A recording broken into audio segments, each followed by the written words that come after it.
नमस्कार, नमो नारायण भक्तों, स्वागत है आप सभी का। भक्तों, इस वीडियो में हम चर्चा करेंगे कि वैशाख मास के शुक्ल पक्ष में पड़ने वाली मोहिनी एकादशी कब है, किस दिन करना है मोहिनी एकादशी का व्रत, मोहिनी एकादशी का व्रत करने से क्या फल की प्राप्ति होती है, संपूर्ण जानकारी आपको प्राप्त होगी। भक्तों, ऐसा कहा गया है कि मोहिनी एकादशी का व्रत करने से जन्म जन्मांतर के पाप नष्ट हो जाते हैं और 1000 गोदान करने के बराबर फल प्राप्त होता है। इसकी बहुत विशेष महिमा हमारे धर्म ग्रंथों एवं पुराणों में बताई गई है। एकादश्याम कृतम पुण्यम कोटि कोटि गुणम भवेत, यानी मोहिनी एकादशी का व्रत करने से 1 करोड़ एकादशी के व्रत करने के बराबर फल प्राप्त होता है। कोटि कोटि गुणम भवेत, कोटि गुना फल की प्राप्ति होती है। मोहिनी एकादशी का व्रत बहुत विशेष माना गया है, संपूर्ण पापों को जला करके राख कर देता है और इसकी महिमा हमारे धर्म ग्रंथों एवं पुराणों में विस्तृत रूप से बताई गई है। भक्तों, एकादशी का व्रत सभी को करना चाहिए। जो कोई एकादशी का व्रत नहीं करता है उसे बहुत बड़ा दोष और अपराध लगता है, इसलिए सभी को एकादशी का व्रत करना चाहिए।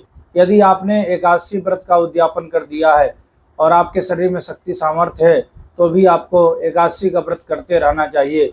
एकादशी का व्रत नहीं छोड़ना चाहिए। 8 वर्ष के बालक से लेकर के 70 वर्ष के वृद्ध तक एकादशी का व्रत करने का विधान बताया गया है, इसीलिए एकादशी का व्रत सर्वोपरि माना गया है। एकादशी व्रत को व्रतों की महारानी कही गई है, यानी जो कोई व्रत करते हैं उस व्रतों में श्रेष्ठ व्रतों का राजा जो कोई है उसका नाम है एकादशी। इसलिए एकादशी व्रत की महिमा हमारे धर्म ग्रंथों एवं पुराणों में बताई गई है। भक्तों, माघ मास के शुक्ल पक्ष में पड़ने वाली एकादशी तिथि का आरंभ 7 मई 2025 बुधवार को सुबह में 10:19 पर एकादशी तिथि की आरंभ हो रही है। 8 मई 2025 गुरुवार को दोपहर 12:29 पर एकादशी तिथि समाप्त हो रही है। तो उदया व्यापिनी सूर्योदय व्यापिनी वैष्णवों को जो एकादशी का व्रत करना है वह 8 मई 2025 गुरुवार को करना है। भक्तों, एकादशी का व्रत कभी भी दशमी युक्त एकादशी का व्रत नहीं करना चाहिए। जो भी व्यक्ति दशमी युक्त एकादशी का व्रत करता है उसके पूरे वर्ष भर के किए गए एकादशी के संपूर्ण फल नष्ट हो जाते हैं, और जो कोई द्वादशी युक्त एकादशी का व्रत करता है उसे पूरे वर्ष भर में जितनी एकादशी आती है सभी एकादशी का व्रत करने के बराबर फल प्राप्त होता है। इतनी बड़ी महिमा है द्वादशी युक्त एकादशी का। यदि क्षण भर के लिए भी द्वादशी युक्त हमें एकादशी प्राप्त हो रही है तो हमें वही एकादशी का व्रत करना चाहिए, क्योंकि द्वादशी युक्त एकादशी का व्रत संपूर्ण फल को देने वाली होती है। इसलिए इसकी महिमा हमारे धर्म ग्रंथों में बताई गई है। 9 मई 2025 शुक्रवार को मोहिनी एकादशी व्रत का पारण किया जाएगा। पारण का जो समय है वह सुबह 5:40 से लेकर के 8:20 तक है।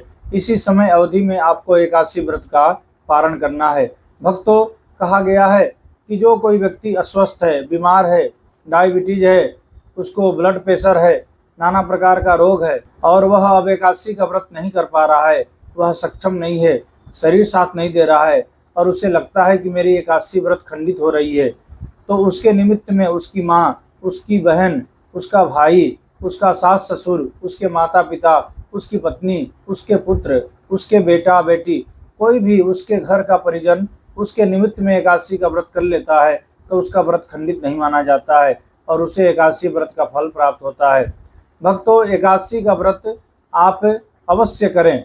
अगर आपसे नहीं रहा जाता है तो फलाहार करके करें, परंतु करें जरूर, क्योंकि एकादशी का व्रत करेंगे तो आपके संपूर्ण पाप जल करके राख हो जाएंगे। एकादशी का व्रत करेंगे तो आपके जन्म जन्मांतर के जो भी किए गए दोष है, किए गए अपराध है, वो सारे नष्ट हो जाएंगे। और एकादशी का व्रत करने से आपके पाप नष्ट होते हैं, और जब पाप नष्ट होता है तो पुण्य की वृद्धि होती है, और जब पुण्य की वृद्धि होती है तो कहा गया है पुण्यानाम प्राप्यते लक्ष्मी, यानी पुण्य करने से लक्ष्मी की प्राप्ति होती है। मजूरी करने से, मेहनत करने से, हार्ड वर्क करने से यदि लक्ष्मी मिलती तो एक मजदूर पूरा दिन भर इतनी कड़कती धूप में भी पसीना बहाता है, मेहनत करता है, फिर भी 2 टाइम ढंग से भोजन नहीं कर पाता है, रहने के लिए ऊपर छत नहीं है, और एक व्यक्ति एसी में बैठा है, 2 मिनट के लिए कॉल करता है, फ़ोन घुमाता है और करोड़ों का व्यापार कर लेता है। तो क्या है ये पुण्य की प्राप्ति, यानी जो व्यक्ति 2 मिनट में करोड़ों का व्यापार कर रहा है वह पिछले जन्म में नाना प्रकार का पुण्य किया होगा, सत्कर्म किया होगा, उसने अच्छे कर्म किए होंगे, जिसके चलते इस जन्म में उसे पुण्य के फल स्वरूप लक्ष्मी की प्राप्ति हुई है। और जो व्यक्ति गरीब है, मजदूर है, हार्ड वर्क कर रहा है, कष्ट तकलीफ में है, वह पूर्व जन्म में अवश्य ही कोई न कोई अपराध, कोई न कोई दोष, कोई न कोई ऐसा पाप किया होगा जिसके फल स्वरूप इस जन्म में उसे नाना प्रकार का पीड़ा, नाना प्रकार का कष्ट और नाना प्रकार की व्याधियों का उसे सामना करना पड़ रहा है। तो भक्तों, एकादशी का व्रत जन्म जन्मांतर के पापों को मिटा देती है और आपको भौतिक सुख के साथ में आध्यात्मिक सुख भी देती है।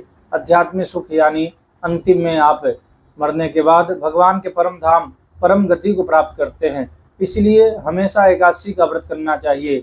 सदा सेव्या एकादशी व्रत कथा, हमेशा एकादशी का व्रत करना चाहिए और एकादशी व्रत की कथा सुननी चाहिए। इसी चैनल पर मैं एकादशी व्रत कथा का वीडियो अपलोड करता हूं। आप लोग अवश्य एकादशी व्रत, मोहिनी एकादशी व्रत की कथा आप लोग सुन लीजिएगा। मैं उसका भी वीडियो अपलोड करूंगा। भक्तों, ऐसा कहते हैं कि एकादशी के दिन विष्णु सहस्त्रनाम का पाठ करना चाहिए। यदि आप एकादशी के दिन विष्णु सहस्त्रनाम का पाठ करते हैं तो आपके आर्थिक तंगी यानी जीवन में जो भी पैसे संबंधित कोई भी चिंता है, कोई भी कष्ट है, तकलीफ है, आर्थिक तंगी है, उससे आपकी मुक्ति मिल जाती है। यानी आप धनवान होते हैं, वैभवशाली होते हैं, लक्ष्मीवान होते हैं। इसीलिए विष्णु सहस्त्रनाम का पाठ करना चाहिए। पाठ नहीं कर सकते हैं तो ब्राह्मण देवता को अपने घर पर बुला करके विष्णु सहस्त्रनाम का पाठ करवा लीजिए। इस दिन गीता जी के द्वादश यानी 12वें अध्याय का और 7वें अध्याय का और 15वें अध्याय का पाठ करना चाहिए। इससे पितरों की शांति होती है और जीवन में नाना प्रकार का सुख, वैभव, आनंद की प्राप्ति होती है। इस दिन गाय को हरा घास खिलाना चाहिए। गौशाला दूर है तो गाय को हरा घास खिलाने में यदि आप नहीं जा पा रहे हैं तो आप कुछ पैसे, धन राशि अलग से निकाल करके रख लीजिए। दूसरे दिन चले जाइएगा अथवा तीसरे दिन जाके गाय को हरा घास खिला दीजिएगा। एकादशी के दिन गाय को जल पिलाने का बहुत विशेष महिमा बताया गया है। जो भी व्यक्ति एकादशी के दिन गाय को जल पिलाता है उसे अक्षय पुण्य की प्राप्ति होती है। उसके पितरों को विशेष प्रसन्नता प्राप्त होता है। उसके पितर उसे खूब आशीर्वाद देते हैं और उसकी मनोकामना को पूर्ण करते हैं। तो एकादशी के दिन संभव हो तो गाय को जल पिलाइएगा। भक्तों, वैशाख मास चल रहा है। वैशाख मास में जल प्याऊ लगाने का विशेष महिमा है। वैशाख मास में जो भी कोई व्यक्ति जल प्याऊ लगाता है, लोगों को जल पिलाता है, तो समझिए उसको नाना प्रकार का सुख, शांति, आनंद की प्राप्ति होती है। उसकी सभी मनोकामना पूर्ण होती है, क्योंकि वैशाख मास से बड़ा कोई मास नहीं बताया गया है। इसकी बहुत विशेष महिमा हमारे धर्म ग्रंथों में, पुराणों में, स्कंद पुराण और पद्म पुराण में बताया गया है। तो वैशाख मास में यह मोहिनी एकादशी का व्रत पड़ रहा है। इस दिन जल प्याऊ भी राहगीरों को, इतने गर्मी में जो लोग चल रहे हैं उनको जल प्याऊ लगाइएगा, जल पिलाइएगा। छाछ पिलाने की विशेष महिमा है। गाय का अथवा छाछ पिलाइएगा, इससे विशेष प्रसन्नता पितरों की, भगवान की और सभी देवी देवताओं की आपको प्राप्त होगी और आपके सभी प्रकार के बिगड़े, नाना प्रकार के जो भी आपके कार्य हैं वो सारे कार्य संपन्न होंगे। भक्तों, यह था मोहिनी एकादशी व्रत के ऊपर वीडियो। आपको यह वीडियो अच्छा लगा हो तो इसे लाइक कीजिएगा। हमारे चैनल पर नए हैं तो इसे सब्सक्राइब कर लीजिएगा। बेल आइकन को दबा देवें ताकि मैं कोई भी वीडियो अपलोड करूं उसका नोटिफिकेशन आप तक पहुंचे। भक्तों, यह वीडियो शेयर कीजिएगा। आप सभी को श्री हरि, आप सभी को नमो नारायण। ओम श्री मात्रे नमः।